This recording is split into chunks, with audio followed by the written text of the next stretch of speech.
Live है तो चलिए। जय हिंद साथियों, कैसे आप लोग? आशा करते हैं सही होंगे। यदि आप लोग जुड़ गए हैं तो एक बार कंफर्म कर देंगे कि आवाज क्लियर है कि नहीं। Dinesh Kumar, good evening. एक बार आवाज क्लियर है तो बता देंगे।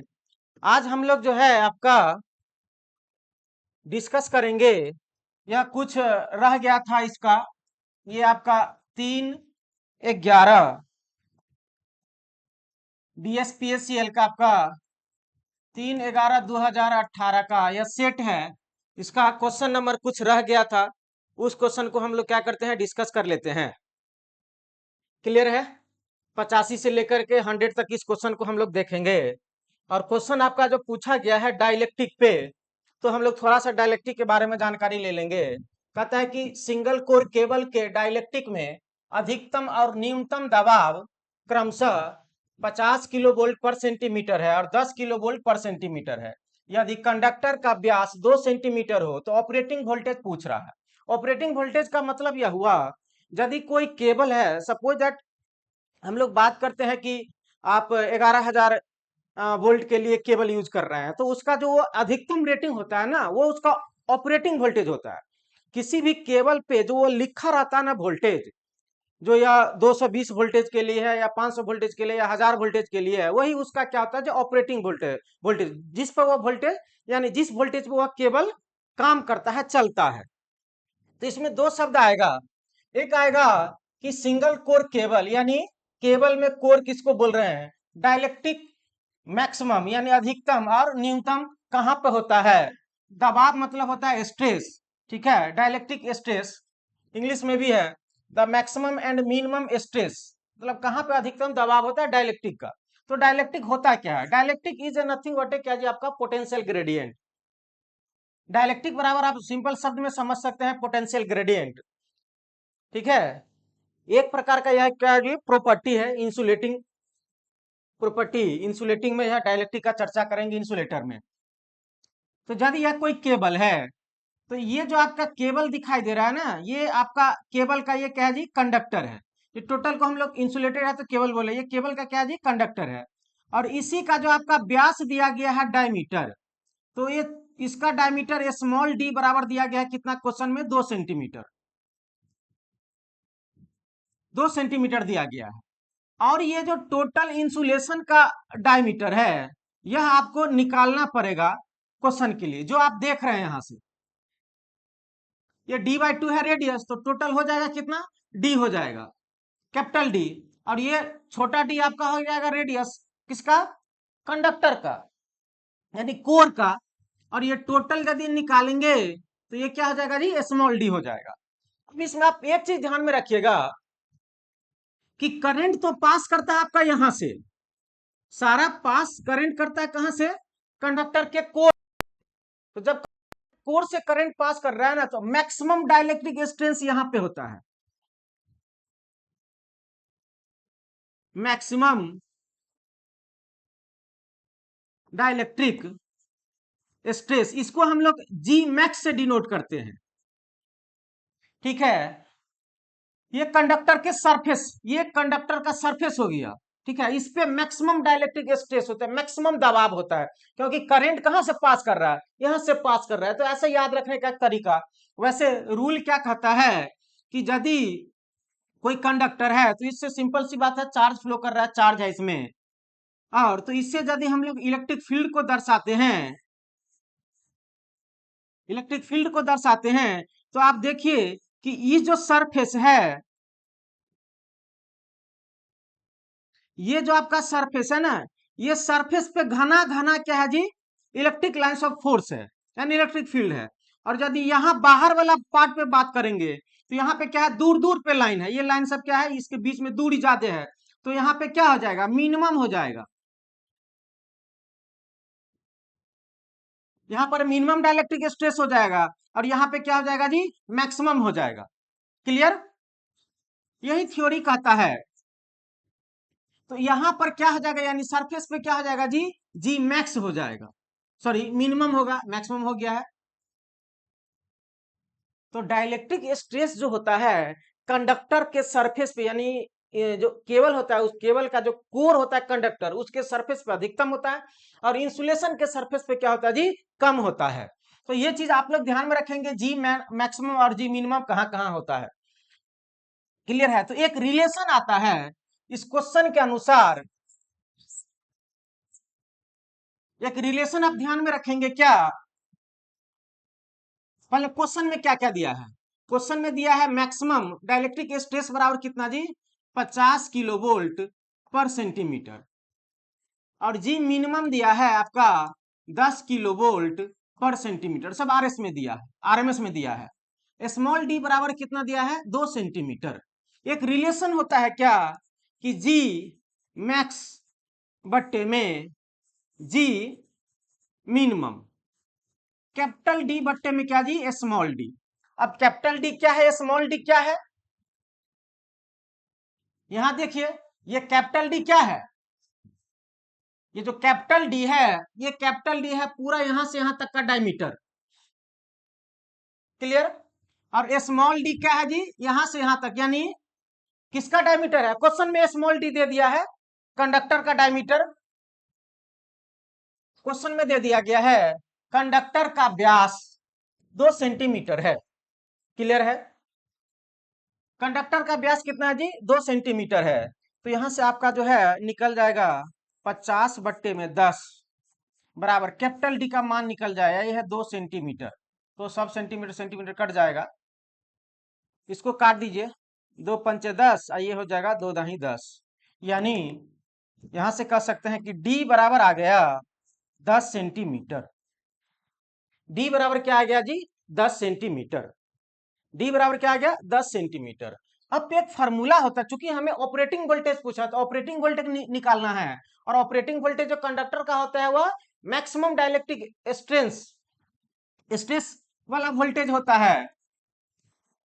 तो यहां पर हम लिखेंगे जी मैक्स इजकल टू, इस क्वेश्चन को हम अलग से भी डिस्कस किए हैं, एक ही क्वेश्चन का 20 मिनट वहां समय लिए हैं, यहां पर देखिएगा होगा। फॉर्मूला क्या होता है, 2v बट्टे में मैक्सिमम है, तो मैक्सिमम था कहां पर जी, मैक्सिमम में कौन सा फॉर्मूला आता है,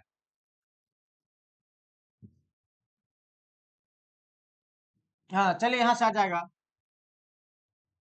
तो स्मॉल डी और लॉग,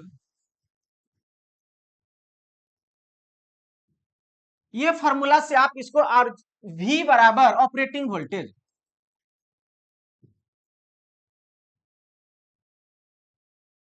v बराबर क्या है जी, v बराबर क्या है, ऑपरेटिंग वोल्टेज। क्लियर है? किसी को डाउट? अब इसमें डाटा पुट कर देंगे और आसानी से आपका वैल्यू निकल आ जाएगा।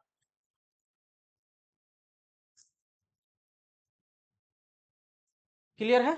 लेटर, तो जी मैक्स कितना दिया है भाई, 50, टू भी हमको निकालना है, स्मॉल डी क्वेश्चन में दिया है 2, और लॉग ई 10, ई कैसे हो गया जी, ई कहां से आ गया, ये स्मॉल डी लिखने में ये हुआ, और छोटका डी है 2, इसको काट दीजिए, यह आ जाएगा 5, 2 से 2 कैंसिल कर लीजिए, तो कितना आ जाएगा, 50 बराबर भी बट्टे में लॉग 5। और क्वेश्चन में दिया है, मान ले, क्वेश्चन में दिया है मान ले कि 5 का प्राकृतिक लघु गुणक कितना दिया है, क्वेश्चन में आपका लॉग 5 का मान दे दिया है 1.6094। तो यहां पुट कर दीजिए, v बराबर 50 गुने लॉग ई 5 बराबर 50 गुने 1.6094, ये लगभग आपको गुना भाग कर लीजिएगा तो आ जाएगा कितना जी, 80.4, 80.4 किलो वोल्ट पर सेंटीमीटर। क्यों? क्योंकि वोल्टेज आपको इसी में दिया गया है। ऑप्शन देख लीजिए,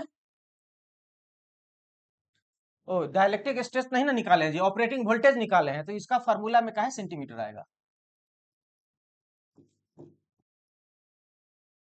क्योंकि डाइलेक्ट्रिक स्ट्रेस जो होता है पोटेंशियल ग्रेडियंट होता है पर सेंटीमीटर। केवल यहां पर हमें वोल्टेज पूछा है, क्या पूछा है जी, केवल ऑपरेटिंग वोल्टेज पूछा है, तो ऑपरेटिंग वोल्टेज का जो यूनिट होता है वोल्ट, वही लिखेंगे, सेंटीमीटर तो वोल्टेज में आता है नहीं। तो चलिए इसका राइट आंसर क्या हो जाएगा आपका, D is the right answer. Clear है। अगला क्वेश्चन, अगला क्वेश्चन कहता है कि सभी अर्थ वायर, अर्थ कंटिन्यूटी कंडक्टर आमतौर पर निम्नलिखित किस विकल्प के बने होते हैं। कहता है जितना भी अर्थ वायर है, अर्थ कंटिन्यूटी वायर है, वह क्या चीज का बना होता है, ये पूछ रहा है। तो वो बना रहता है क्या चीज का जी, गैल्वेनाइज्ड स्टील, जिसको हम लोग जीआई भी बोलते हैं, जीआई तार भी बोलते हैं। क्लियर है। और अर्थिंग का प्रयोग क्यों किया जाता है, सिंपल सी बात है। तो अर्थिंग का प्रयोग सुरक्षा की दृष्टिकोण से किया जाता है। ठीक है, बड़े बड़े बिल्डिंग, बड़े बड़े इमारत पे देखिएगा क्या कि एक त्रिशूल इस ढंग से बना हुआ रहता है, जिसको हम लोग बोलते हैं तरित्र चालक। क्या बोलते हैं जी, तरित्र चालक। और यह तरित्र चालक लाइटनिंग अरेस्टर, यानी बिल्डिंग पर जो आपका, जिसको ठनका भी बोलते हैं गांव घर के भाषा में, वह यानी थंडर ना गिरे, थंडर गिरे और उसको आप शोषित कर ले, इसीलिए क्या दिया रहता है जी, लाइटनिंग अरेस्टर। ठीक है, यदि ये नहीं देंगे तो इमारत क्या हो सकता है, बिल्डिंग क्या हो सकता है, खराब हो सकता है। और लाइटनिंग जो गिरता है वह बहुत बड़े बड़े इमारत पे गिरता है, बड़ा पेड़ पे गिरता है। तो ये चीज ये हो गया। दूसरी बात, अर्थिंग जो है एक सुरक्षा पर्पज से बनाया जाता है। अर्थिंग क्या है जी, एक आपका सेफ्टी है। और सेफ्टी है क्या, सपोज दैट कि एक मोटर है,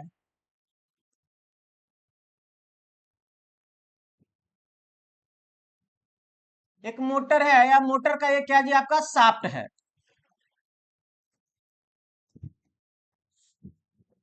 और इस मोटर में आपका 3 फेज सप्लाई दे रहे हैं, 3 फेज सप्लाई जोड़ दिए हैं। क्लियर है। कहा कि इस मोटर को हम लोग को अर्थिंग कर देना चाहिए। तो ये तो संभव है ना जी, यदि ये मोटर आयरन का है, लोहा का है, तो कभी भी इसमें करंट आ सकता है। तो यदि कोई आदमी है, क्लियर, यदि कोई आदमी है और यह क्या कर देगा, इसको टच कर लेगा, और यह जमीन पर है, ये जमीन पर है, तो पता होना चाहिए कि मानव शरीर का प्रतिरोध कितना होता है जी,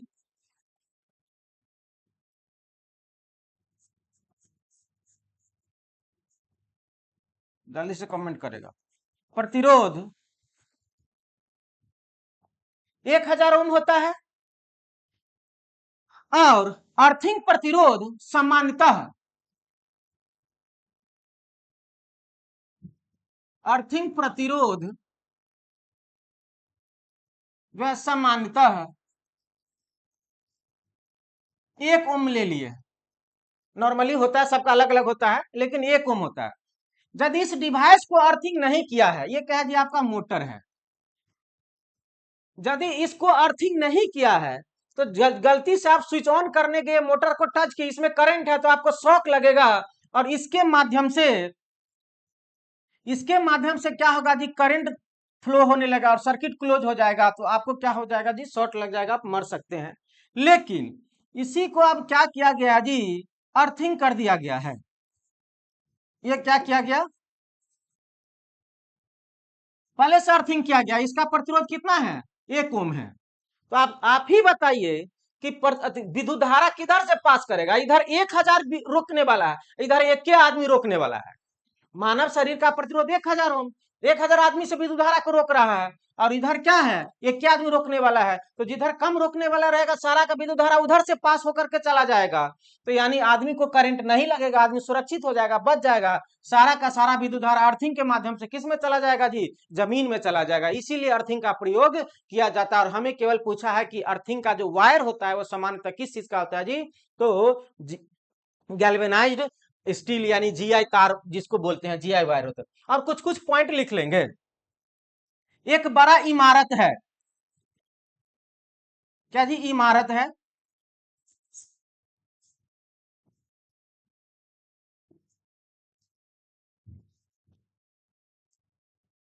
यह इमारत है, बिल्डिंग है, और इस बिल्डिंग का अर्थिंग करना है। क्वेश्चन पूछा है, बिल्डिंग का अर्थिंग करना है, तो इसका जो अर्थिंग करेंगे, जैसे आप लोग का घर है जी, और घर में क्या करते हैं, अर्थिंग करने के लिए आप लोग बड़का सा रॉड लेते हैं, और गांव घर में तो खंती जिसको बोलते हैं जी, गड्ढा खूनने वाला, उस रॉड को क्या करते हैं, जमीन में गाड़ देते हैं। तो क्या किया जानता है, यहाँ पे घर है और घर के बगले में गाड़ दिया। लेकिन इंडियन इलेक्ट्रिसिटी रूल कहता है, ये रूल कहता है क्या, कि इस घर से कितना जी, 1.5 मीटर की दूरी पर क्या होना चाहिए जी, अर्थिंग होना चाहिए। यह पॉइंट नोट करके लिख लेगा। इस घर से, इमारत से, बिल्डिंग से कितना दूरी पर अर्थिंग करना चाहिए, 1.5 मीटर की दूरी पर अर्थिंग करना चाहिए। और कुछ और पॉइंट लिख लेंगे। बड़े शक्ति केंद्र, बड़ा शक्ति केंद्र मतलब क्या जी, पावर प्लांट, पावर प्लांट, बड़ा शक्ति केंद्र पावर प्लांट का जो अर्थिंग प्रतिरोध होगा वह 0.5 ओम होगा। यह अर्थ प्रतिरोध, आर अर्थ, यह है आपका क्या जी, अर्थ प्रतिरोध। बड़े शक्ति केंद्र का, बड़े पावर प्लांट का अर्थिंग का प्रतिरोध कितना होना चाहिए, 0.5 ओम होना चाहिए। छोटे शक्ति का कितना होना चाहिए जी, 1 ओम होना चाहिए। और घरेलू संस्थान, घरेलू संस्थान, घर सब में जो हम लोग उपयोग करते हैं अर्थिंग के लिए, उसका भी प्रतिरोध कितना होना चाहिए जी, 1 ओम होना चाहिए। यह पॉइंट लिख लेंगे। एक और पॉइंट है, ठीक है, उसको लिख लेंगे। आईएस कोड के अनुसार, आईएस कोड के अनुसार अर्थिंग तार का रंग क्या होना चाहिए। अर्थिंग तार का जो रंग होता है इंडियन इलेक्ट्रिसिटी रूल के अनुसार, आईएस कोड के, आगे दिला दो, अर्थिंग का जो कलर होता है, तार का, कंडक्टर का जो रंग होता है, क्या होना चाहिए जी, हरा होना चाहिए, ग्रीन होना चाहिए। अर्थ वायर का कलर क्या होना चाहिए जी, ग्रीन होना चाहिए। चलिए अगला क्वेश्चन देखते हैं। तो इसका आंसर तो आपको बता दिए थे, कितना जी, B is the right answer, galvanised steel. अगला क्वेश्चन है, एक 4 क्वाड्रेंट ऑपरेशन के लिए किस प्रकार के 2 फुल क्वाड्रेंट की आवश्यकता होती है। तो कितना की, 4 क्वाड्रेंट के लिए। तो एक चीज आप लोग ध्यान में रखेंगे कि यह लोड है, यह पावर इलेक्ट्रॉनिक्स का क्वेश्चन है। ये क्या जी, आपका लोड है। क्लियर है।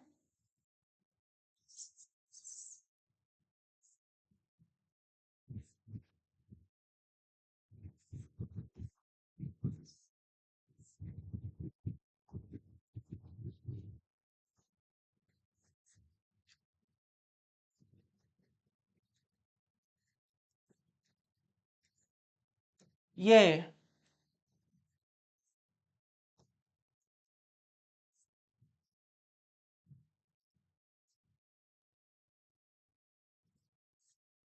ये जो आप कनेक्शन देख रहे हैं ना, ये क्या है जी, आपका बैक टू बैक कनेक्शन है। इधर से सप्लाई दे दिए, इधर से दीजिए, इधर से जोड़िए, कोई दिक्कत नहीं है। और हमें पूछा है कितना क्वाड्रेंट, 4 क्वाड्रेंट के लिए। तो ये जो होता है ना, यह 2 क्वाड्रेंट होता है, यह 2 क्वाड्रेंट में काम करता है। ये भी क्या करता है जी, 2 क्वाड्रेंट में काम करता है। तो यह 2 क्वाड्रेंट और यह 2 क्वाड्रेंट मिला करके कितना हो जाएगा जी, 4 क्वाड्रेंट हो जाएगा। लेकिन हमें क्वेश्चन पूछा है, क्वेश्चन में तो बोले दिया है, एक 4 क्वाड्रेंट ऑपरेशन के लिए किस प्रकार के 2 फुल क्वाड्रेंट की आवश्यकता होती है। तो उस कनेक्शन को हम लोग जोड़ते हैं किसमें जी, back to back connection. A 4 quadrant operation required 2 full converter. एक फुल कन्वर्टर में, एक फुल कन्वर्टर में कितने क्वाड्रेंट होते हैं जी, 2 क्वाड्रेंट होते हैं। ये चीज ध्यान में रख लेंगे, एक फुल क्वाड्रेंट में, एक फुल कन्वर्टर में 2 क्वाड्रेंट होते हैं। और यही कनेक्शन को हम लोग बोलते हैं बैक टू बैक कनेक्शन। इसी कनेक्शन को क्या बोलते हैं जी, back to back connection, back to back connection. देखिए एक ये इसका बैक है, फिर इसके बैक से दूसरा कनेक्शन हो जाएगा, तो बैक टू बैक कनेक्शन। तो राइट आंसर क्या हो जाएगा जी, बैक टू बैक कनेक्शन। जल्दी से कोई बताएंगे, किसी कोई प्रॉब्लम है तो कमेंट करेंगे।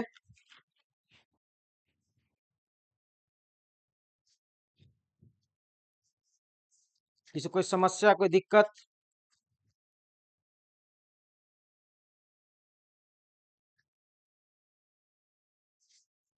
आगे बढ़ा जाए तो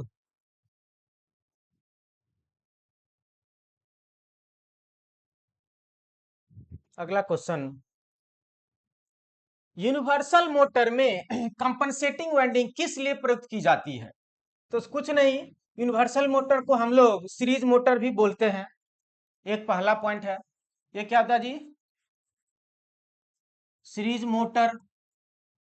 यूनिवर्सल मोटर को क्या बोलते हैं? सीरीज मोटर भी बोलते हैं। ठीक है, तो हमें पूछा गया यूनिवर्सल मोटर में कंपनसेटिंग वाइंडिंग का क्या कार्य है। कंपनसेटिंग वाइंडिंग के बारे में आपको बहुत अच्छे से बताए भी हैं।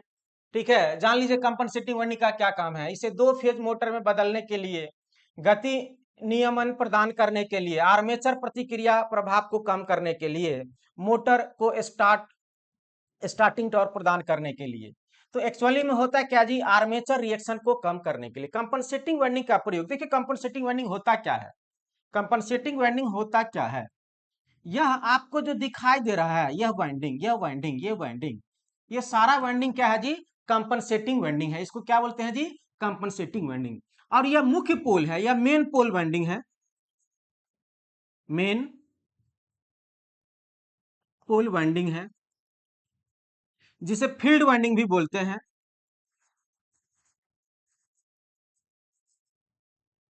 यह आपका मेन पोल हो गया, मुख्य पोल, मेन पोल हो गया। क्लियर है? और ये पोल फेस होता है, पोल फेस, पोल का यह चेहरा। तो नेक्स्ट क्वेश्चन पूछा जाता है कि कंपनसेटिंग वाइंडिंग जो है कहां लगाया जाता है, कहां? तो मेन पोल के फेस पे, चेहरा पे, मेन पोल के फेस पे कंपनसेटिंग वाइंडिंग का प्रयोग किया जाता है। दूसरा पॉइंट आता है कि कंपनसेटिंग वाइंडिंग चूंकि आर्मेचर रिएक्शन को कम करता है, तो कंपनसेटिंग वाइंडिंग किसके साथ जुड़ा रहता है? तो आर्मेचर वाइंडिंग के साथ जुड़ा हुआ रहता है। कंपनसेटिंग वाइंडिंग किसके साथ जुड़ा रहता है? आर्मेचर वाइंडिंग के साथ। तो कैसे जुड़ा रहता है? सीरीज में कि पैरेलल में? तो कंपनसेटिंग वाइंडिंग आर्मेचर वाइंडिंग के साथ सीरीज में जुड़ा हुआ रहता है। किसमें जुड़ा रहता है जी? सीरीज में जुड़ा रहता है। जब ये सीरीज में जुड़ा रहेगा तो जो करंट आर्मेचर में पास करेगा, वही आर्मेचर वाइंडिंग में पास करेगा, वही करंट किस में पास करेगा जी? कंपनसेटिंग वाइंडिंग में पास करेगा। इससे एक चीज क्लियर हो गया कि कंडक्टर का साइज, आर्मेचर के कंडक्टर का साइज और कंपनसेटिंग वाइंडिंग के कंडक्टर का साइज क्या होता है जी? बराबर होता है। ये सब क्वेश्चन पूछता है, ध्यान में रखेंगे। अगला क्वेश्चन है, जब एक शहर से दूर कोई क्षेत्र, बाहरी इलाका रिसीविंग स्टेशन से लाइनों द्वारा जोड़ा जाता है तो उसे क्या कहा जाता है? जब एक शहर, कोई एक शहर है, कोई एक शहर से दूर कोई क्षेत्र, एक सिटी है, एक शहर है, दूर कोई क्षेत्र, बाहरी इलाका। अब बाहरी इलाका में क्या है जी? Receiving station. बाहरी इलाका रिसीविंग स्टेशन से लाइन को यदि जोड़ा जाता है तो उसे क्या कहा जाता है जी? तो उसे हम लोग कहते हैं जी सेकेंडरी ट्रांसमिशन। उसे क्या कहते हैं जी? Secondary transmission. उसे क्या कहते हैं? Secondary transmission. अब हम लोग चारों का डिस्कस कर लेते हैं, primary transmission, secondary transmission, primary distribution, secondary distribution. Clear? तो आप लोगों का घर जो होगा, मान लीजिए कि यहां पे आप लोग क्या किए हैं,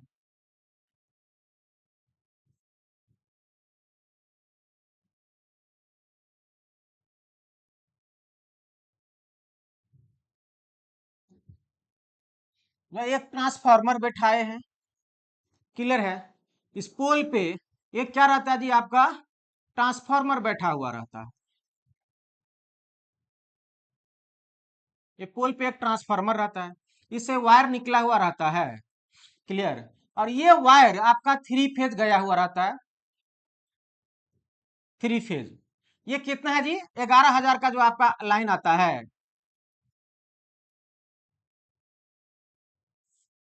और तो ये जो आपका ये 11,000 का लाइन जो आ रहा है, 11 किलोवोल्ट, ये आपका क्या हो जाता है जी? प्राइमरी डिस्ट्रीब्यूशन, ये क्या जाता है आपका प्राइमरी डिस्ट्रीब्यूशन। क्लियर है। लेकिन आइए आपका घर है, अब ये जो आपका गया है ना जी, ये 3 फेज 4 वायर रहता है। ये आपका 400 वोल्ट 230 वोल्ट। आप इसमें से जो एक तार लेते हैं, तो ये जो डिस्ट्रीब्यूशन होता है इसको हम लोग क्या बोलते हैं जी, सेकेंडरी डिस्ट्रीब्यूशन। तो primary distribution secondary distribution clear हो गया। तो ये 11,000 वाला तार जो आपका रहता है, आप गांव घर में जाते होंगे, आपका ट्रांसफार्मर है, ट्रांसफार्मर से ऊपर तार कितना रहता है, 11,000 का तार रहता है, 3 फेज 3 वायर, 3 गो रहता है। लेकिन उसके बाद फिर ट्रांसफार्मर से पोल पे, आपके गांव में जो पोल पे आया रहता है 3 फेज 4 वायर, एक और तार इसमें छूट गया, 3 फेज 4 वायर, उस तार को हम लोग क्या बोल रहे हैं जी, सेकेंडरी डिस्ट्रीब्यूशन। और सेकेंडरी डिस्ट्रीब्यूशन में से घर में अपना लोग लेते हैं और इसको बोलते हैं सर्विसमैन। क्या बोलते हैं जी, सर्विसमैन। ये सब लिख लेंगे। तो प्राइमरी डिस्ट्रीब्यूशन सेकेंडरी डिस्ट्रीब्यूशन आपको समझ में आ गया। तो इसका वोल्टेज भी पूछता है, ठीक है ना जी, इसका वोल्टेज भी पूछता है, प्राइमरी डिस्ट्रीब्यूशन और सेकेंडरी डिस्ट्रीब्यूशन का वोल्टेज भी। क्लियर है। तो आपका सेकेंडरी डिस्ट्रीब्यूशन का जो वोल्टेज होता है 400 वोल्ट और 230 वोल्ट। क्या जी, 3 phase 3 phase 4 wire, 3 phase 4 wire, ये होता है आपका, ये होता है लाइन वोल्टेज। ये क्या होता है जी, लाइन वोल्टेज 400। और ये आपका क्या होता है जी, फेज वोल्टेज, फेज वोल्टेज। अब क्या प्राइमरी डिस्ट्रीब्यूशन, तो प्राइमरी डिस्ट्रीब्यूशन का वोल्टेज कितना आता है जी, 11 किलो वोल्ट। इससे कम भी रहता है, लिख लो जी, सब अलग अलग यहाँ पे मिटा के लिख दे रहे हैं। इतना तो समझ गया।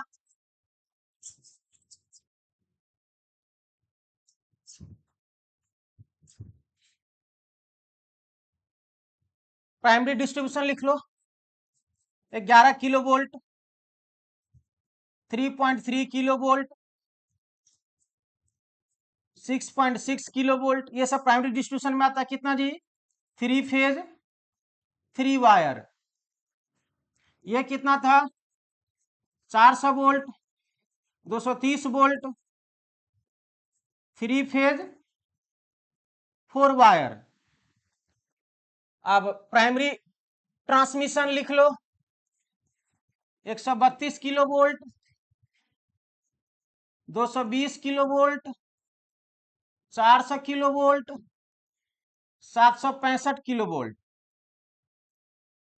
सेकेंडरी ट्रांसमिशन लिख लो, 33 किलो वोल्ट 66 किलो वोल्ट। ये सब 3 फेज 3 वायर है, 3 फेज 3 वायर, ये भी आपका 3 फेज 3 वायर।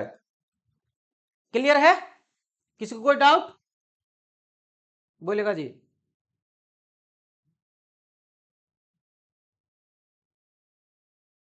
तो राइट आंसर आपका हो जाएगा क्या जी, secondary transmission. Primary transmission voltage लिखा दिए, सेकेंडरी ट्रांसमिशन इतना आता है, ध्यान में रखेंगे। और अब देख लीजिए, आप यहां से भी देख सकते हैं, या डायग्राम से भी देख सकते हैं, ये आपका AC generating station 11 kilo volt, ठीक है। सबसे पहले स्टेप अप ट्रांसफार्मर रहता है जनरेटिंग स्टेशन के पास, उसके बाद सारा स्टेप डाउन ट्रांसफार्मर। तो ये आपको दिखाई दे रहा होगा रिसीविंग स्टेशन है, रिसीविंग स्टेशन जी। तो ये दूर दराज शहर में प्राइमरी ट्रांसमिशन दिया गया है, प्राइमरी ट्रांसमिशन से यहां तक जो आता है, तो पूछा गया रिसीविंग स्टेशन तक, यानी यहां से रिसीविंग स्टेशन जो शहर में है उसको क्या कहा जाता है, तो उसको क्या कहा जाता है जी, सेकेंडरी ट्रांसमिशन कहा जाता है।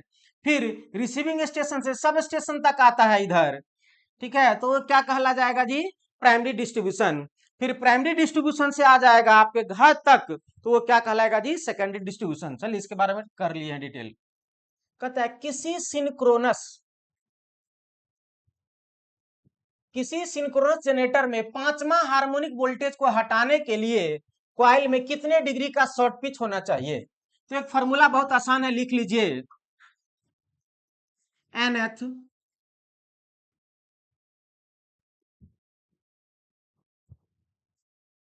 हार्मोनिक को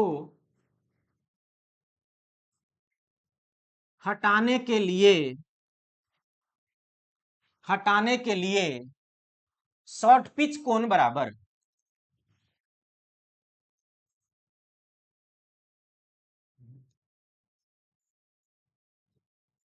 शॉर्ट पिच कोण थीटा। यह इलेक्ट्रिकल होता है, theta electrical, E for electrical बोल दे रहे हैं। थीटा बराबर 180 डिग्री बट्टे में एन। क्वेश्चन में कितना है, पांचवा हार्मोनिक, तो एन बराबर है कितना, 5। 180 बट्टे में 5, इसको काटेंगे तो कितना आ जाएगा जी, 36 डिग्री इलेक्ट्रिकल। किसमें 36 डिग्री जी, C is the right answer. बहुत आसान क्वेश्चन है। आपको कुछ भी पूछे तो आप करेंगे क्या, कुछ भी आपको पूछे तो करना आपको सिंपल सी बात है, जितना पूछे, तीसरा पूछे 3 से 180 में भाग देंगे, पांचवा पूछे 5 से, सातवां पूछे 7 से। इस टाइप के क्वेश्चन को ध्यान में रखेंगे, क्वेश्चन पूछा हुआ है।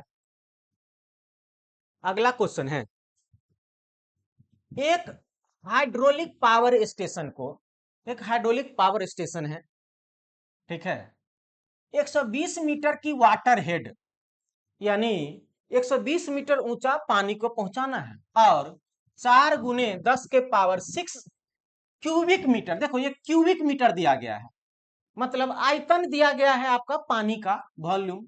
क्यूबिक मीटर या मीटर क्यूब बोलो एक ही चीज है। क्षमता वाले एक रिजर्वायर से आपूर्ति होती है, एक रिजर्वायर है जिसमें 10 के पावर 6 मीटर क्यूब क्षमता वाले पानी जो रखा हुआ है उसमें से सप्लाई दिया जाता है। यदि कुल दक्षता, इफिशियंसी, दक्षता मतलब इफिशियंसी 80% है, तो कुल उपलब्ध बिजली की गणना किलोवाट आवर में कीजिए। अब यहां पे एक चीज ध्यान में रखो, पूछ रहा है क्या, पूछ रहा है कुल उपलब्ध बिजली की गणना किलोवाट आवर में कीजिए। उपलब्ध बिजली, तो बिजली जो आपको मिलता है, उपलब्ध होता है, वह आउटपुट होता है, और जहां से बिजली आ रहा है वह इनपुट होता है। तो यहाँ पे तो बोल तो रहा है क्वेश्चन में ही, एक हाइड्रोलिक पावर स्टेशन के 20 मीटर की वाटर हेड और इतना क्षमता वाले रिजर्वायर से आपूर्ति दी जाती है। तो ये सारा 120 मीटर, ये सब क्या, आपूर्ति मतलब इनपुट। अरे आपूर्ति देना, सप्लाई देना, सप्लाई इनपुट होता है, और कुल उपलब्ध बिजली जो हमके पास मिल रहा है, उपलब्ध हो रहा है, वो आउटपुट होता है। तो ये क्या हो जाएगा जी, ये उपलब्ध बिजली क्या हो जाएगा, आउटपुट हो जाएगा। और यही तो हमको पूछ रहा है कि उपलब्ध बिजली क्या होगा, आउटपुट बिजली बताइए। तो बहुत आसान तरीका है, अधिकता इफिशियंसी क्वेश्चन में दिया है, और इफिशियंसी बराबर फॉर्मूला क्या होता है, आउटपुट बट्टे में इनपुट, और इनपुट क्वेश्चन में दिया है। अंतर बात है कि किलोवाट आवर में नहीं दिया, उसको किलोवाट आवर में करना है। इफिशियंसी 80% दिया है, आउटपुट पूछ रहा है, आउटपुट निकाल लेंगे, इनपुट को इफिशियंसी से गुना कर देंगे। इफिशियंसी भी क्वेश्चन में दिया 80%। क्लियर है, चलिए अब क्वेश्चन को बनाया जाए। तो अब क्वेश्चन को बनाते हैं। क्वेश्चन में दिया है क्या, H बराबर 120 मीटर,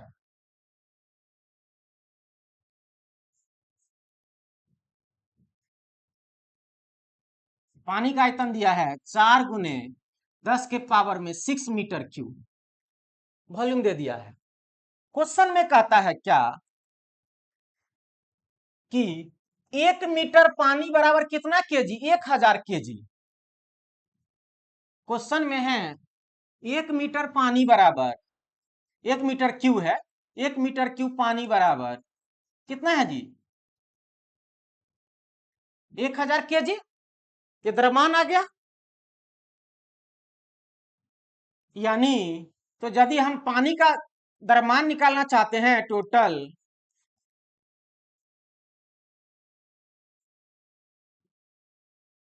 m बराबर कितना हो जाएगा जी, गुना कर दो, 4 गुने 10 के पावर 6 और गुने 1000 क्या हो जाएगा, केजी हो जाएगा। सर क्यों केजी हो जाएगा, कारण कि 1 मीटर क्यूब में दिया है 1000 केजी, तो जितना है वो 1000 से गुना कर दिए। या टोटल यानी m बराबर आपको आ जाएगा 4 गुने 10 के पावर में कितना जी, 9 केजी। क्लियर, ये सब क्या है, इनपुट है, सप्लाई वाला है। क्लियर है। अब हम लोग जानते हैं कि पोटेंशियल एनर्जी किलोवाट आवर ऊर्जा का मात्रक है ना जी। एनर्जी बराबर या पोटेंशियल एनर्जी, एनर्जी बराबर, और यह एनर्जी क्या है, पोटेंशियल एनर्जी के बराबर है एम जी एच। और ये एम जी एच क्या होता है, जूल। एम जी एच क्या होता है, जूल। और जूल या इसी को क्या बोलते हैं हम लोग, वाट सेकेंड। सर क्यों वाट सेकेंड, तो आप कहिए इलेक्ट्रिकल एनर्जी ई बराबर जो लिखते हैं पावर इंटू टी, ये ना लिखते हैं जी, पावर का यूनिट क्या होता है वाट, और टी क्या होता है सेकंड में, तो ये ना होता है वाट सेकंड। किलोवाट आवर इसी को कन्वर्ट करते हैं इलेक्ट्रिकल एनर्जी में। तो किलोवाट आवर करने के लिए क्या करना, वाट सेकंड को किलोवाट आवर में क्या करेंगे, यदि 1000 से भाग दे देंगे और इधर 3600 से भाग दे देंगे, सेकंड को घंटा में, वाट को किलोवाट में, तो ये क्या हो जाएगा जी, ये आपको आ जाएगा किलोवाट आवर। तो वही चीज हमको करना है, किलोवाट आवर में निकालना है। तो m का मान कितना है, 4 गुने 10 के पावर में 9, g का मान कितना होता है 9.8, h का मान कितना है 120। ये क्या है, वाट सेकंड है, ये वाट सेकंड है, जूल वाट सेकंड। इसको किलो वाट आवर में बदलना है, तो 1000 से और 36 भाग 4 गुने 10 के पावर में 9 गुने 9.8, क्लियर, और गुने 120।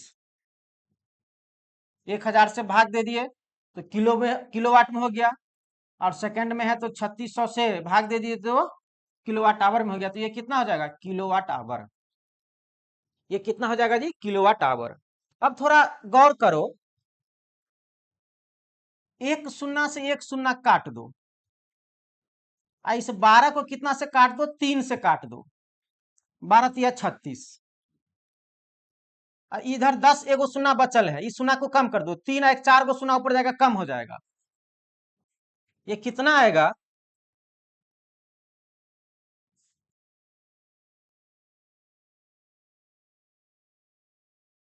गुना भाग करके मोबाइल में चेक करो तो कोई बताओ तो जल्दी जी।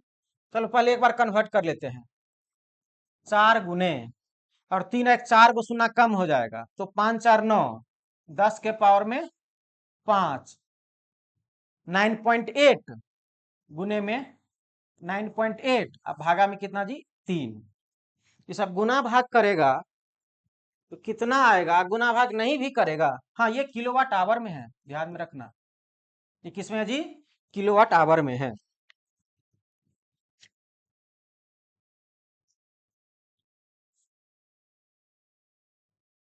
रहने तो इतना ही, ज्यादा टेंशन गुना भाग काहे करेगा। अब और यही आपका क्या हो गया जी, इनपुट हो गया, यही क्या था, इनपुट था। अब फार्मूला होता है इफिशियंसी बराबर क्या, आउटपुट डिवाइडेड बाय इनपुट।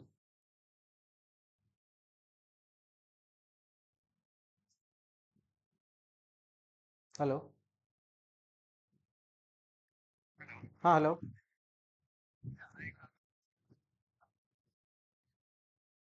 बोलिए।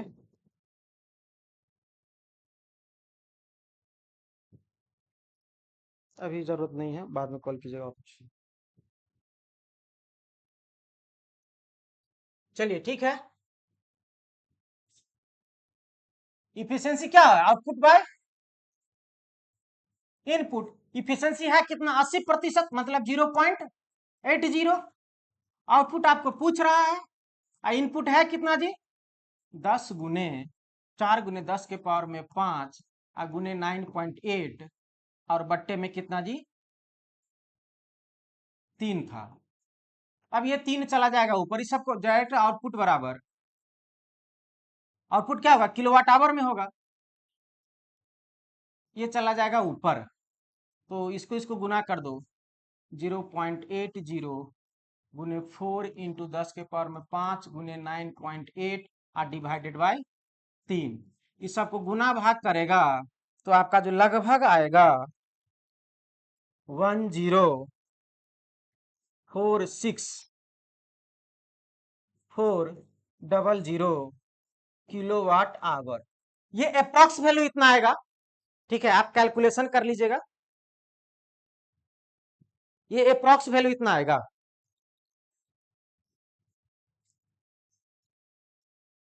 क्लियर है, ये आपका अप्रॉक्स वैल्यू आएगा। अगला क्वेश्चन की ओर बढ़ते हैं, था किस ऑप्शन में जी,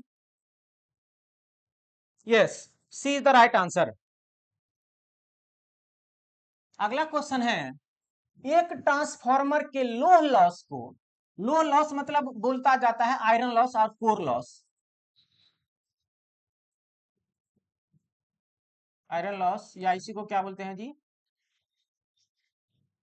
कोर हानि, कोर लॉस को किसके योग के रूप में व्यक्त किया जाता है, तो बहुत आसान तरीका है जी,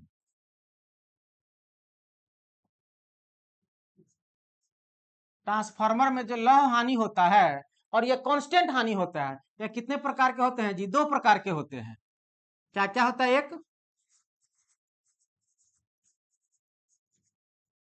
ईडी करंट लॉस और दूसरा क्या होता है जी, हिस्टेरेसिस लॉस। हिंदी में इसको बोलते हैं भावाधारा हानि और इसको हिंदी में बोलते हैं शैथिल्य हानि। तो इसका फॉर्मूला होता है पीई बराबर, ई है तो स्क्वायर याद रखना, के ई सब में स्क्वायर, ई फोर स्क्वायर याद रखना, ई फोर क्या जी, ई फोर स्क्वायर, और यहाँ पी एच बराबर हिस्टेरेसिस, के एच बी मैक्स के पावर में 1.6 इंटू एफ, यही फॉर्मूला होता है। तो लौ हानि किसका किसका, एडी करंट हानि और हिस्टेरेसिस हानि, तो किस किस ऑप्शन में है, एडी करंट ए में है, वैद्यत ये होगा नहीं, कॉपर होगा नहीं, स्ट्रेलस होगा नहीं, हिस्टेरेसिस हानि, 1 और 5 किस ऑप्शन में है जी, 1 और 5, 1 और 5, 1 5 1 5 1 5 कहां कहां चला गया, 1 5 B is the right answer, BA में ना जी 1 5। चलो ठीक है, अगला क्वेश्चन,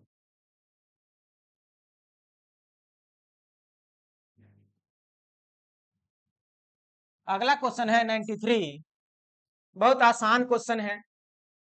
कहता है कि 3 फेज 415 वोल्ट 15 एचपी ईटा इफिशियंसी बराबर इतना, पावर फैक्टर बराबर इतना, स्क्वायरल केज मोटर के कंट्रोलिंग स्विच के नाम का, कंट्रोलिंग स्विच के मानक रेटिंग बताइए। स्विच का रेटिंग निकालना है, तो स्विच का रेटिंग निकालना है तो कितना वोल्ट का है, कितना एम्पियर का। कभी भी मार्केट में आप जाते हैं स्विच लाने के लिए तो कहते हैं हमें 5 एम्पियर वाला चाहिए या 14 एम्पियर वाला चाहिए या 15 एम्पियर या 25 एम्पियर जो भी चाहिए। तो दे दिया है क्वेश्चन में वोल्टेज, पावर, इफिशियंसी और ये सब, तो आपको निकालना है क्या जी, रेटिंग। तो इस ऑप्शन में देखिए, ऑप्शन में क्या क्या है, आईसीटीपी, आईसीटीपी, आईसीटीपी, आईसीटीपी। तो पहले आईसीटीपी के बारे में जाने कि आईसीटीपी होता क्या है। तो आईसीटीपी का मतलब होता है iron clad, iron, C for iron clad triple pole, iron clad triple pole main switch,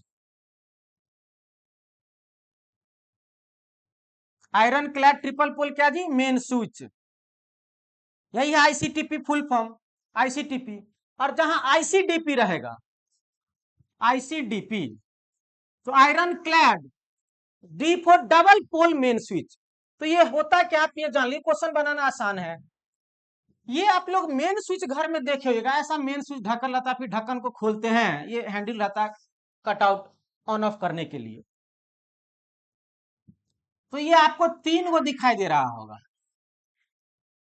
तो ये क्या हो जाएगा, ICTP, iron clad triple pole switch. ये ट्रिपल पोल है, ये आपका दो ये को दिखाई दे रहा है, तो ये क्या हो जाएगा, आईसीडीपी। ये बात आप लोग समझ गए, कभी कभी फिगर देके क्वेश्चन पूछ देता है। तो ये आईसीटीपी हो गया, iron clad triple pole switch, ICDP iron clad double pole switch. तो इसी स्विच का हमें वोल्टेज और करंट रेटिंग पूछ रहा है।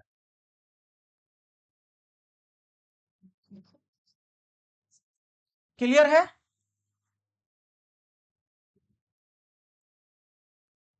और है कितना, 3 फेज 415 वोल्ट 15 हॉर्स पावर, इतना इतना स्क्वायरल केज मोटर के कंट्रोलिंग स्विच के मानक रेटिंग बताइए। क्लियर है? कोई इसको बता सकते हैं तो बताइए, यह बहुत आसान क्वेश्चन होता है।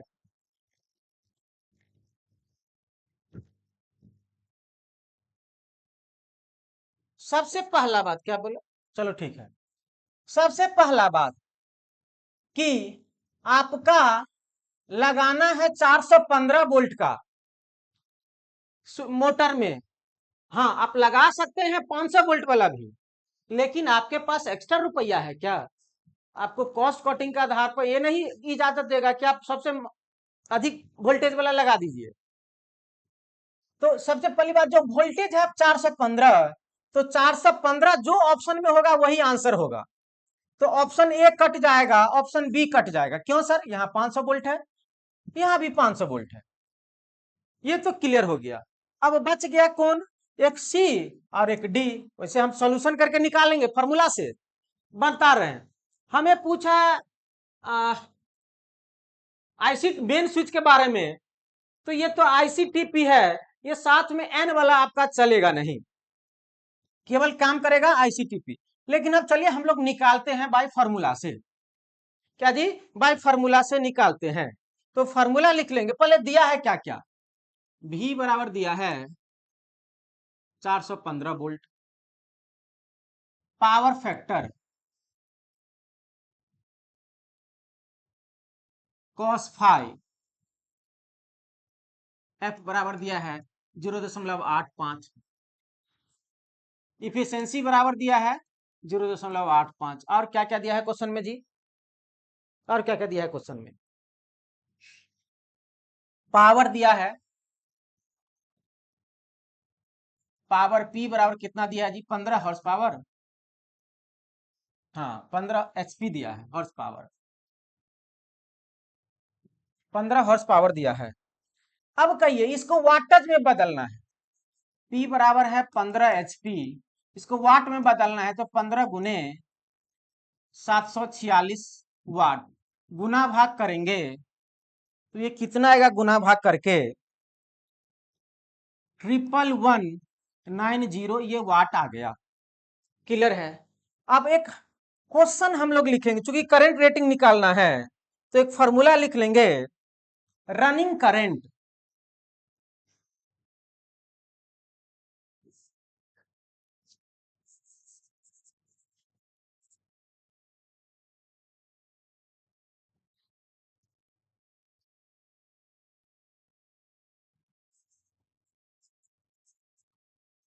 रनिंग करंट IRN बराबर, रनिंग करंट का फॉर्मूला लिख रहे हैं, तो ये क्या हो जाएगा, रेटेड पावर,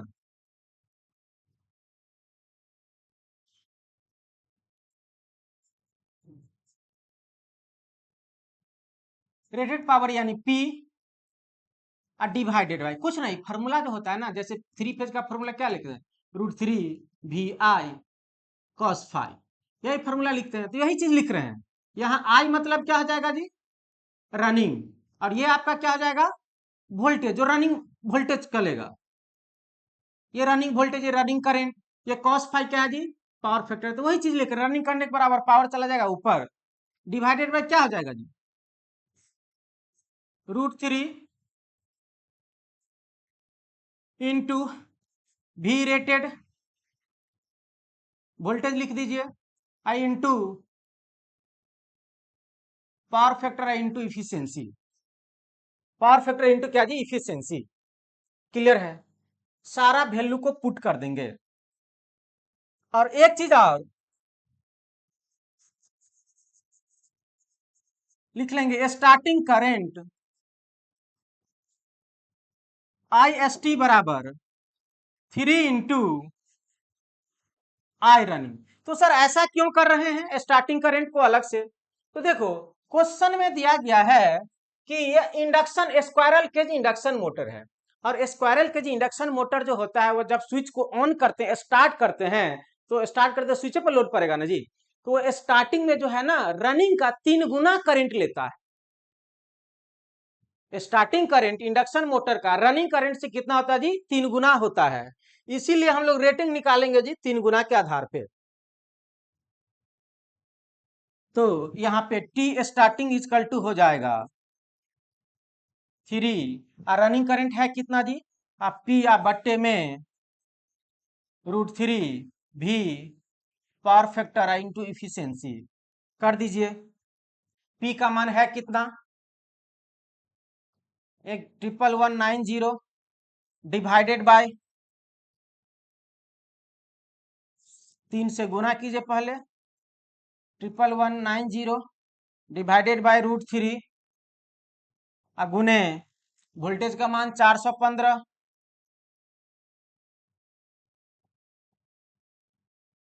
गुने पावर फैक्टर 0.85 गुने इफिशियंसी 0.85, सेमी इफिशियंसी था ना जी, हाँ 85। इस सब को गुना भाग करेंगे 63 आएगा एम्पियर, आपको गुना भाग करके 63.73 एम्पियर, 63.73 एम्पियर, 63.73 एम्पियर। और यह किस ऑप्शन में है? यह है सी ऑप्शन में, ICTP 415 वोल्ट और 63 एम्पियर। न्यूट्रल वाला एन वाला होगा नहीं, केवल ICTP हम लोग देखते हैं उसमें। आपके घर में जो स्विच अभी जो ये फोटो दिखाए हैं, कोई बताएगा कि सर ICTP एंड एन क्यों नहीं होगा? अरे आप स्विच देखिएगा, स्विच में 3 गो रहता है, न्यूट्रल वाला रहता है नहीं रहता है? तो ऑप्शन बिना सॉल्व किए हुए बना सकते थे, क्योंकि स्विच में एन होता ही नहीं है। तो ये क्या आ जाएगा जी? ICTP ही केवल। तो ICTP केवल किस ऑप्शन में है जी? एक के को ऑप्शन ए था, बाकी किसी ऑप्शन में नहीं है, इसी सी ऑप्शन में, दूसरा कोई ऑप्शन में नहीं है। चलिए अगला क्वेश्चन। अगला क्वेश्चन कहता है 230 वोल्ट 50 हर्ट्ज सप्लाई वाले लाइट फैन सब सर्किट के लिए, बहुत इंपॉर्टेंट है, 230 volt 50 hertz light supply fan सब सर्किट के लिए न्यूनतम एल्युमिनियम कंडक्टर का आकार क्या होता है? न्यूनतम देखिए 250 वोल्ट 50 हर्ट्ज सप्लाई वाले लाइट फैन सब सर्किट। अब देखिए एक सब सर्किट का बात आ गया। अब ये सब सर्किट के बारे में क्वेश्चन पूछा है, लाइट फैन सब सर्किट में एल्युमिनियम कंडक्टर का आकार क्या होना चाहिए? तो भाई आकार तो आप बहुत जल्दी से बता देंगे। क्या बता देंगे? 1.4 mm वाला किसका? 1/1.4 mm। बी कंडक्टर का ग्रेडिंग पूछ रहा है, कौन कौन मारा है? बी। बी जो मारा है वो गलत मारा है। क्लियर है? तो राइट आंसर क्या हो जाएगा जी? सी हो जाएगा, क्योंकि जितना आपका दिया गया है उससे अधिक होना चाहिए ग्रेडिंग। ठीक है, और 1/1.4 mm। क्लियर है? See the right answer. तो अब हम लोग जानते हैं कि सब सर्किट क्या होता है, पावर सर्किट क्या होता है, ये चीज सब थोड़ा जानकारी ले लेते हैं। तो इसको हम लोग बोलते हैं लाइट फैन सब सर्किट। लाइट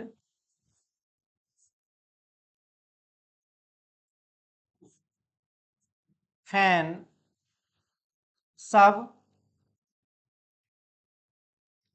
लाइट फैन सब सर्किट। और ये क्या है जी? पावर, पावर सर्किट, जिसे हम लोग मार्केट में बोलते हैं पावर सॉकेट दीजिए। तो यही क्वेश्चन कहा है कि लाइट फैन सब सर्किट का जो है वो बताइए।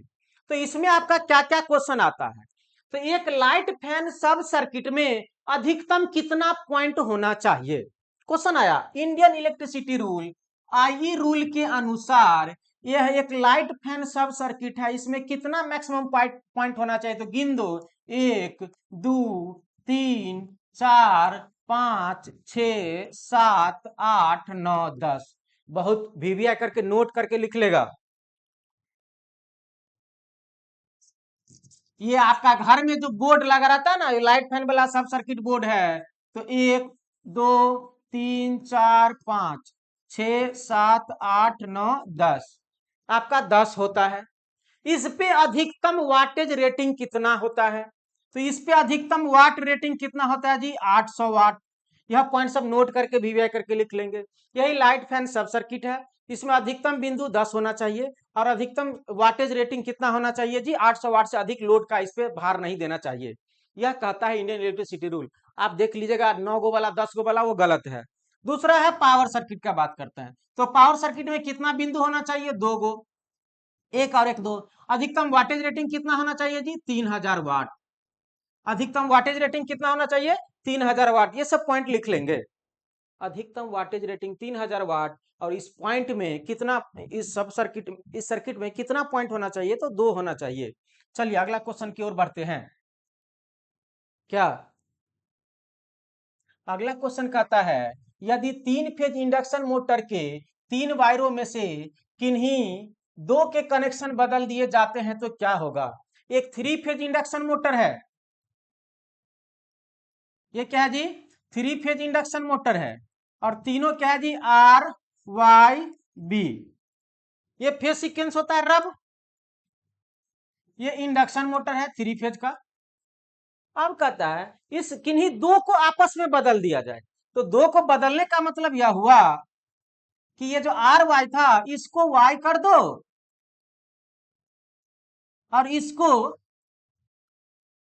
आर कर दो, ये आपस में बदल दिए। तो जब आपस में केवल 2 तार को बदलेंगे ना, तो मोटर के घूमने की दिशा बदल जाती है।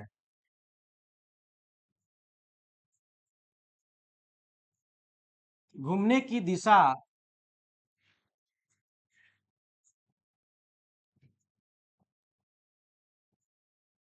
बदल जाती है किन्हीं 2 को बदलने से। चाहे ये दोनों को बदलो चाहे ये दोनों को बदलो। कोई कहेगा कि नहीं सर हम इसको ही बदलेंगे, पहले था आर वाई बी, सर हम इसको बदल देंगे, इसको बदल देंगे, इसको बी कर देंगे, इसको वाई कर देंगे, फिर भी मोटर के घूमने की दिशा बदल, किन्हीं दो को बदलने से दिशा बदल जाएगी।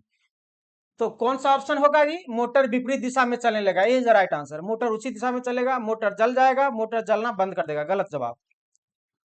लेकिन कोई कहेगा कि सर हम तीनों को आपस में बदल देंगे।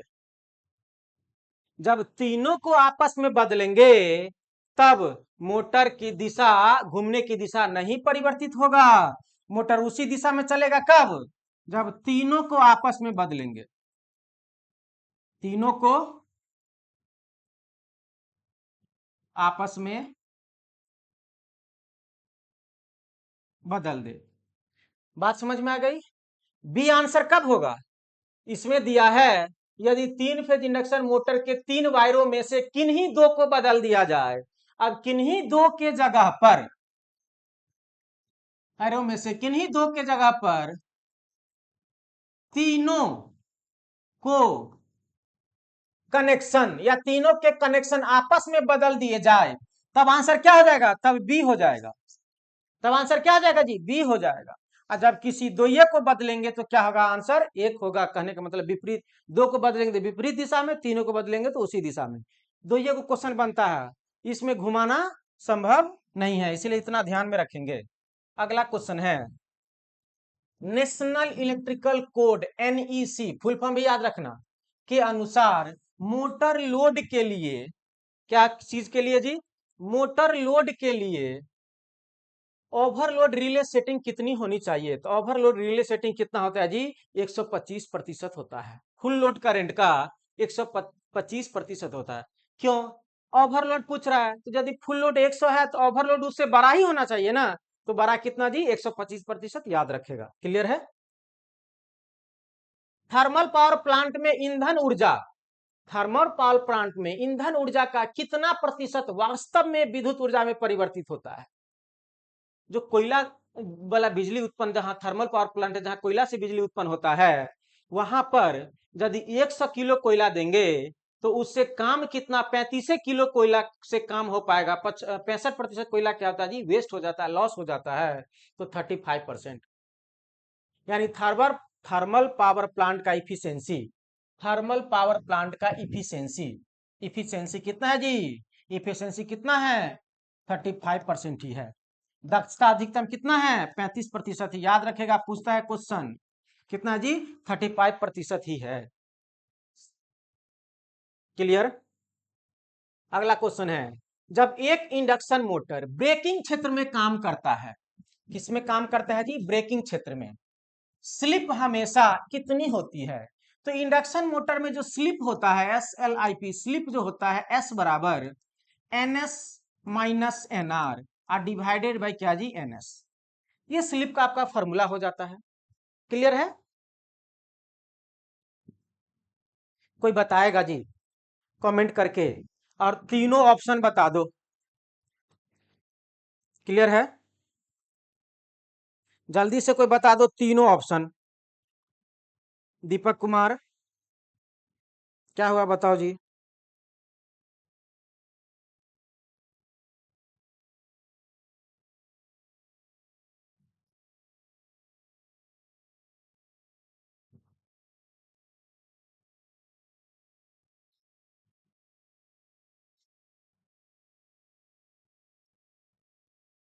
क्लियर है?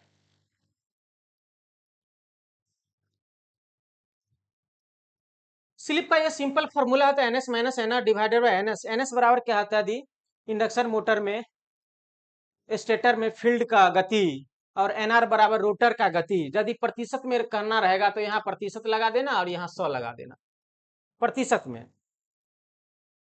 तो आप लोग इस चीज को अच्छे से ध्यान में रखेंगे, एक से अधिक स्लिप ग्रेटर देन 1, तो ये होता है किसके लिए जी, ब्रेकिंग के लिए।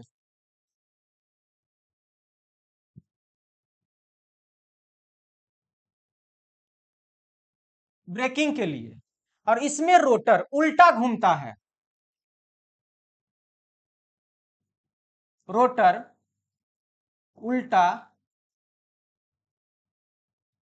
घूमता है। शून्य से कम स्लिप क्या है, लेस देन 0, शून्य से कम हो गया तो निगेटिव में चला गया, इंडक्शन जनरेटर।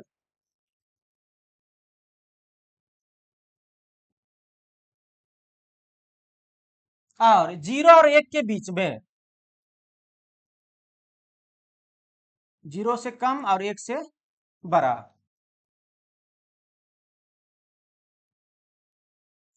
0 और 1 के बीच में, गड़बड़ लिखा गया जी, 1 से कम 0 से बड़ा। ठीक है, अब ये हो जाएगा इंडक्शन मोटर।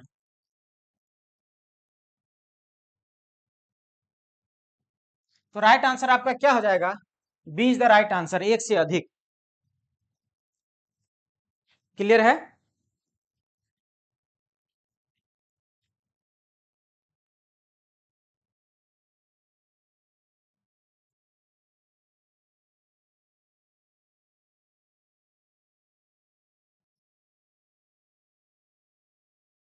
क्या कहीं पे मिस्टेक हुआ है कुछ?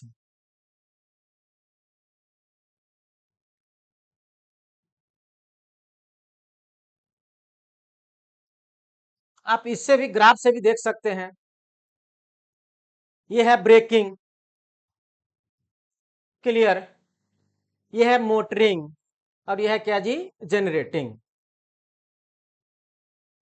इसमें NR ग्रेटर देन NS हो जाता है। देखिए, जनरेटर केस में, इंडक्शन जनरेटर केस में रोटर का स्पीड ही क्या हो जाता है जी, बड़ा हो जाता है सिंक्रोनस स्पीड से, और इंडक्शन में आपका रोटर का स्पीड सिंक्रोनस स्पीड से कम होता है, और इसमें रोटर उल्टा घूमता है, तो स्लिप 1 से क्या होता है जी, बड़ा होता है। तो स्लिप 1 से क्या होता है जी, बड़ा होता है। क्लियर, तीनों चीज आपको बता दिए हैं। स्लिप 1 से छोटा, 0 से अधिक, N R less than N S.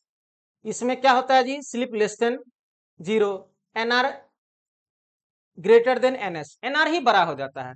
अरे जब चूंकि स्लिप का फॉर्मूला होता है N S minus N R, और बट्टे में क्या होता है जी एन एस। अब खुद सोचो, ये एन आर जो है एन एस ग्रेटर देन है, सॉरी इसमें क्या है N R, N R greater than है एन एस से, निगेटिव वाला ही बड़ा हो गया। तो निगेटिव बड़ा है और ये पॉजिटिव छोटा है, तो घटाएंगे तो ये वैल्यू निगेटिव आएगा ना जी, तो इसीलिए इसका स्लिप निगेटिव हो गया। ये चीज याद रखेगा तो कहीं कंफ्यूजन नहीं होगा। चलिए अगला क्वेश्चन, आंसर इसका क्या दिए थे, बी, एक से अधिक।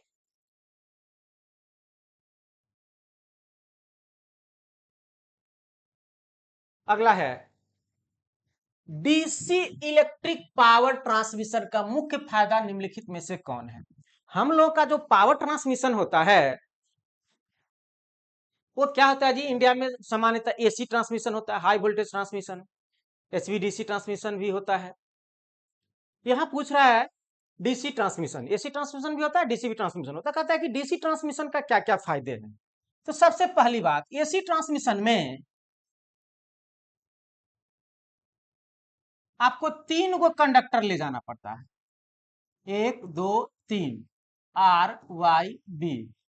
डीसी में क्या होता है जी, 2 ही कंडक्टर होता है, एक फेज और एक क्या जी न्यूट्रल।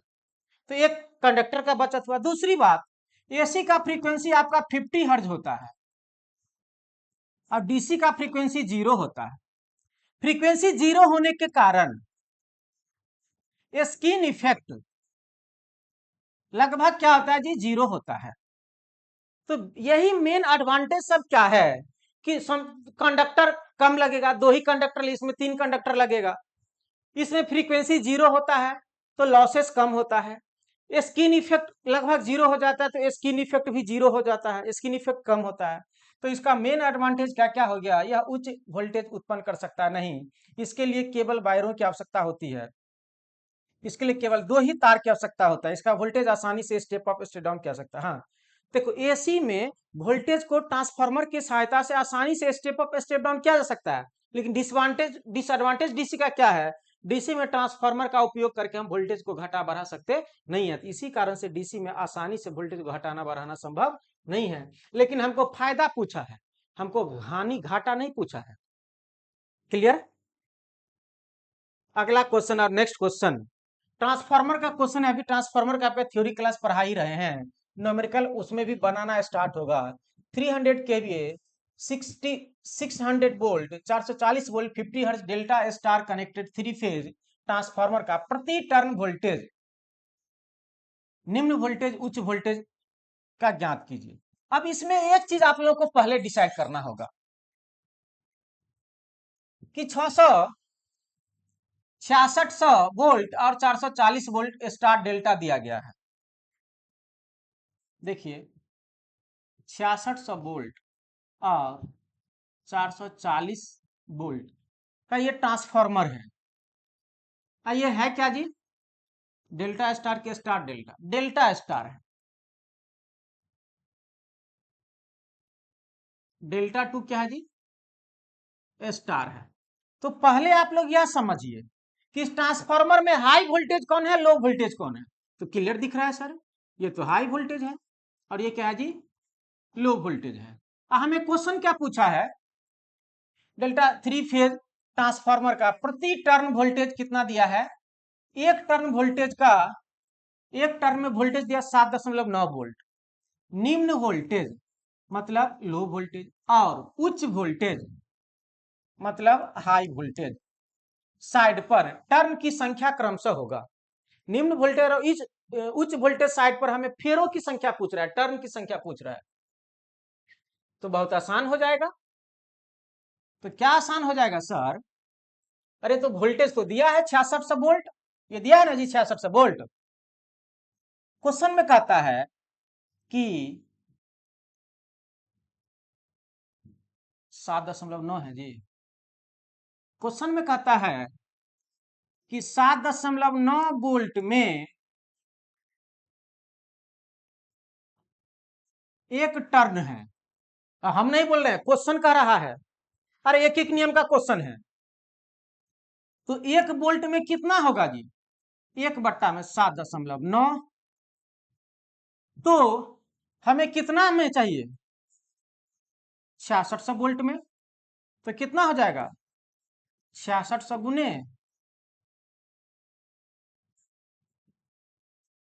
7.9 गुना भाग करो तो जी कितना आ रहा है?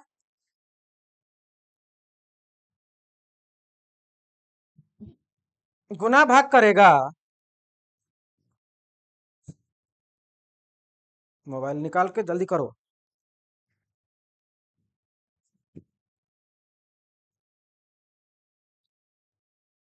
तो आएगा 835, 835.44 ये टर्न आ गया। तो लगभग, चूंकि टर्न आधा करके नहीं होता है, ऑप्शन में भी नहीं है, 835 टर्न। तो निकालो तो 835, हम लोग हाई वोल्टेज निकाले हैं ना जी। तो पहले निम्न वोल्टेज है, अब बाद में क्या हाई वोल्टेज है। तो ये हाई वोल्टेज हम लोग निकाले हैं। ये क्या है? ये हाई वोल्टेज है ना जी ट्रांसफार्मर का। यहाँ लिख दिए हाई वोल्टेज, ये लिखते हैं लो वोल्टेज। तो हाई वोल्टेज बाद में है। तो 835। तो सर ये ऑप्शन तो आप पहले काट दीजिए। तो समस्या आ गया सर, 835 इसमें भी है, 835 इसमें भी है। तो अब तो दूसरा भी निकालना पड़ेगा। तो दूसरा भी निकाल लो। लेकिन दूसरा निकालने के लिए लोचा क्या है? चूंकि दूसरा, चूंकि यह डेल्टा में तो यह स्टार में है, तो आपको एक में कन्वर्ट करना पड़ेगा। तो यह डेल्टा में आप जो निकाले हैं, चूंकि इसमें डेल्टा में लाइन वोल्टेज बराबर फेज वोल्टेज होता है। तो अब स्टार में, चूंकि अब हम लोग को स्टार में पूछ रहा है, तो स्टार कनेक्शन में लाइन वोल्टेज VL बराबर होता है √3 इंटू VPH। तो यहां से VPH बराबर हो जाएगा VL/√3। तो VL है कितना जी? 440 बट्टे में √3, √3। तो ये भाग देंगे तो आपको आएगा 254 वोल्ट। दशमलव वाले को छोड़ देना है। अब फिर वही नियम, चूंकि 7.9 वोल्ट में एक टर्न है, तो 1 वोल्ट में कितना हो जाएगा जी? 1/7.9, तो 254 वोल्ट में कितना हो जाएगा?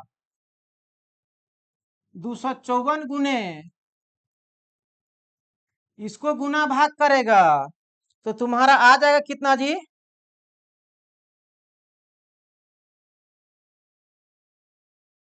32 टर्न के आसपास, 32 टर्न। दशमलव वाला पॉइंट को छोड़ देना। हाँ, जिसको दिक्कत है वह डेल्टा में लिख लेना, क्योंकि डेल्टा में VPH बराबर होता है VL।